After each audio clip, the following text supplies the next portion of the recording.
Assalamualaikum warahmatullahi wabarakatuh. Ketemu lagi di channel YouTube aku. Jangan lupa ya, sebelum kalian nonton, kalian subscribe. Kali ini aku akan sharing-sharing dan berbagi cerita pengalaman aku sendiri ya ini tentang susu formula dan beserta peralatannya.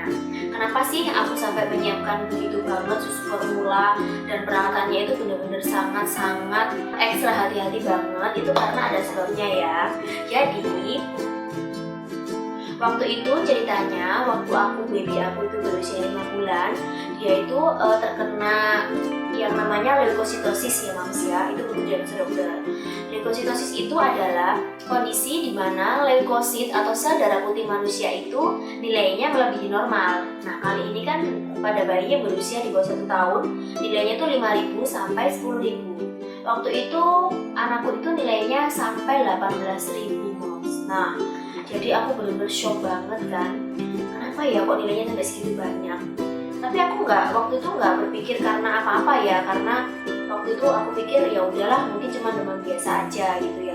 Ternyata setelah itu dia harus opnam di rumah sakit itu karena nilainya sangat tinggi dan itu juga harus diberi obat antibiotik injeksi ya, karena kalau misalnya obat minum atau oral itu sudah tidak mampu untuk menghambat infeksi bakteri tadi. Setelah di rumah sakit itu dokter menjelaskan kalau misalnya ini demam suhunya 38,9 dan sebelum dokter mendiagnosa itu kan ada cek juga ya, cek darah ya kan. Jadi dia itu berkali-kali itu dicek darah, kasihan banget deh pokoknya, sampai benar-benar tangannya itu dicoblosin jarum kanan kiri. Tapi aku nggak tega lihat ya, tapi sebagai seorang ibu aku harus strong.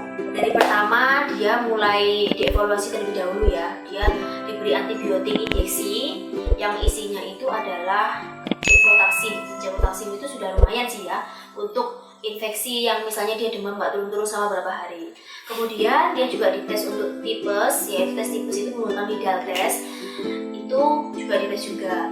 Lalu kemudian juga dites demam berdarah, barangkali di situ ada demam berdarah ya Mam, karena kan kebetulan sih pada waktu itu tuh juga lagi musim demam berdarah gitu kan. Nah tapi disertai juga dengan trombosit ya, nilai trombositnya itu sebenarnya waktu itu di tes itu diambil darahnya itu juga nilainya sebenarnya nggak rendah sih, jadi nilainya tuh di ambang batas. Dan setelah dicek tipesnya dan demam berdarahnya, ternyata semua hasilnya itu negatif. Situ aku kaget dong, negatif semua dong. Terus apa ya kira-kira dok, kenapa ya demamnya kok sulit banget turun? Padahal itu sudah 2 hari, 1 hari setengah itu diinjeksi dengan cefotaxime ya, tapi mereknya paten. Setelah diinjeksi itu kan kita lihat perubahannya. Jadi waktu itu injeksinya diberikan 2 kali sehari, ya kan sebesar 0,5 mili. Kemudian di situ aku kan evaluasi.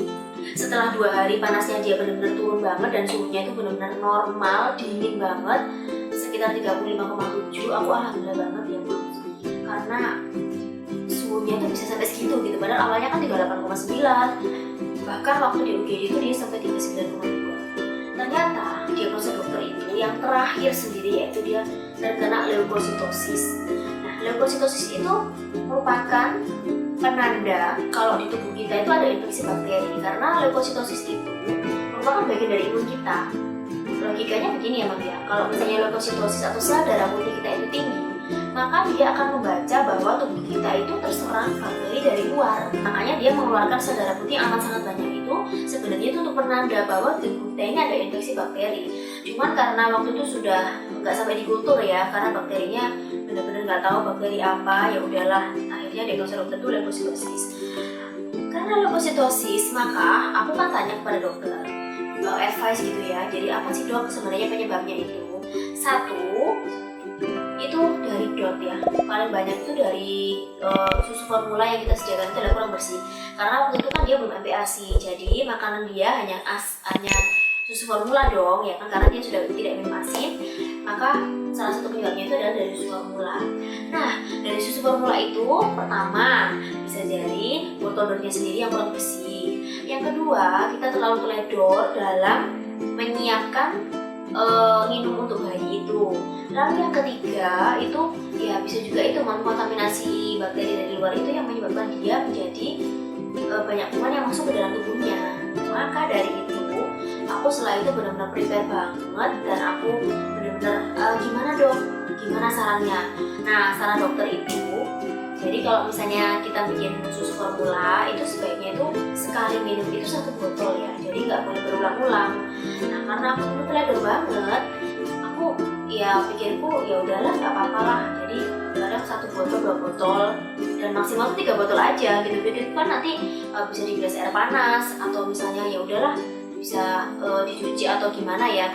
Nah, ternyata yang bagus itu adalah sekali pakai ya. Jadi kalau misalnya kita habis bikin susu, sekali udah langsung taruh di tempat cucian, sekali udah langsung tempat cucian. Nah, begitu selanjutnya sampai benar-benar kita terkumpul banyak baru kita cuci.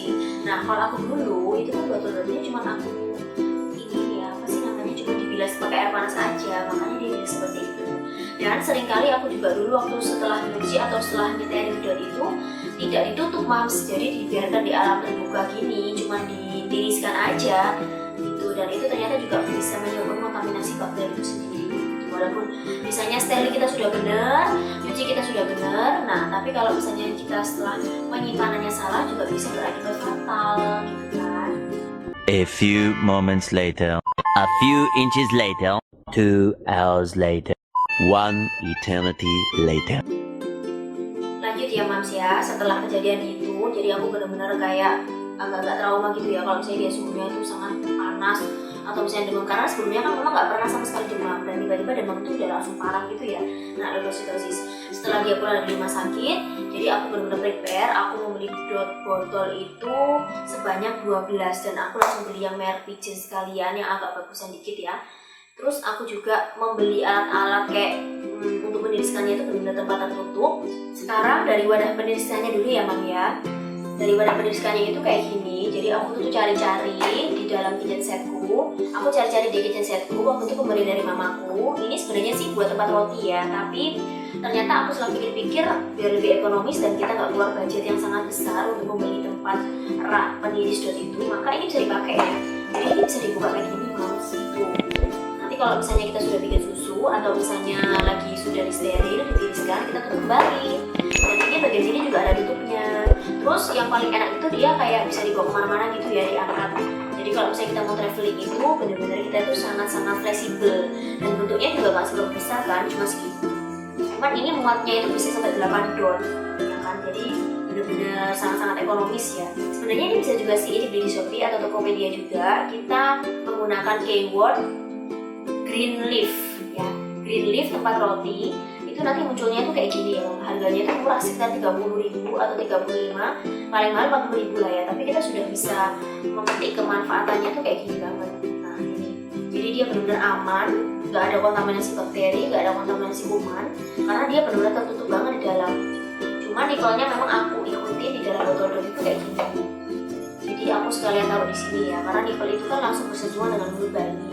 Jadi memang aku samakan juga dengan botol.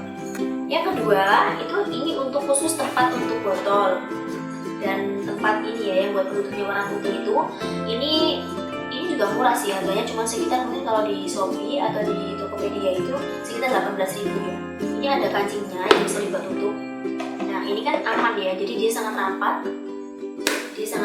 Terus dia juga bisa ada bawaannya gini, bisa dibawa kemana-mana. Kalau misalnya digabung sama yang tadi nggak seberapa membutuhkan tas besar atau tas banyak ya, tapi dia tetap nggak bisa kontaminasi kuman di dalamnya itu. Ini kalau di Shopee atau Tokopedia itu kalian bisa cari keywordnya itu tempat plastik Lion Star, biasanya itu dibuat tempat untuk menyimpan alat jahit ya, jarum dan sebagainya atau benang, tapi bisa juga ternyata dimanfaatkan untuk kayak gini. Jadi ini bisa muat untuk banyak ya, kan ini harus tutup aja karena kalau misalnya ditaruh di yang tadi kan nggak cukup tuh tutupnya, jadi harus aku taruh sini, jadi aku pisahin. Kalau bisa mau kemana-mana bawanya tuh enak ya, di tas yang satu itu isinya langsung botol dot sama ini gitu ya. Jadi kita tadi harganya 40.000 ya, mahal 40.000 ditambah sekitar 20.000 ya, jadi cuma 60.000 doang loh. Kita bisa mengambil manfaat yang sangat besar ya, jadi kita bisa ini nggak terkontaminasi kuman dan tetap steril gitu, tapi nggak harus yang mahal. Karena kalau misalnya kita lihat di keyword Tokopedia sama Shopee itu kan, kalau misalnya peniris dot yang ada raknya dan tutupnya lengkap itu yang sangat besar itu harganya sekitar 250.000 ke atas, dan itu sangat-sangat menurutku kurang ekonomis ya. Jadi mending buat beli yang lain lah. Kalau misalnya ada yang murah tapi dia lebih bermanfaat, kenapa kita harus beli yang mahal ya kan? Nah kita harus pintar-pintar ya manfaatkan barang-barang di sekitar kita, barangkali ada berguna. Selanjutnya adalah alat steril yang aku gunakan, yang sudah aku pernah post ya di vlog aku sebelumnya. Aku menggunakan merek Crown Baby Care. Lubangnya ada 6 seperti ini. Karena botol dotku itu jumlahnya ada 12, jadi kalau misalnya aku steril itu 6 dulu, baru setelahnya 6 kemudian ya, jadi biar benar-benar steril banget. Jadi biar benar-benar bisa maksimal sterilnya, maka sterilnya itu 6 dulu, baru 6 kemudian. Itu tadi ya mam, sedikit sharing dari aku, cerita-cerita atau curhat dari aku.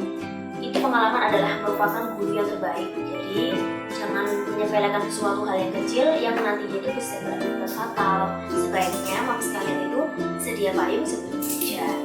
Sekian video dari aku, mudah-mudahan video ini bisa bermanfaat bagi mam sekalian. Jangan lupa sebelumnya subscribe dulu ya.